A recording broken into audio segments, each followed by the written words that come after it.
Каменск район махкемесі Мудафа Назирының муавины бе девлет алувлары департаментінің мудеріне ефтевқы жазасына берді.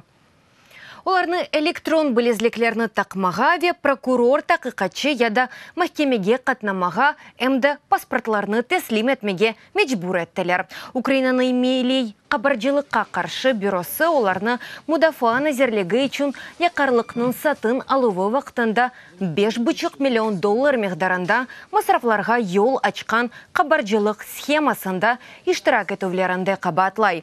Владимир Гулевич ве Игорь Павловскийны октябрінің 10 барында яқаладылар. Махкеме топлашывы вақтында Павловский хозуны ярамай ис еті еді. Қабаржылық схемасына алақасыны рет еті. Меморның сөзлеріне көре, оның векелеетлеріне фиетнің белгілеві кірмей. Ознев бетінде Мудафа Назира Степан Полторак Павловскийны мутихасыз оларақ адлады. Фақат қайды еткені кебі махкеме муавинының қабатыны таздықласа, Мудафа Назиры истифаға чықымаға азыр.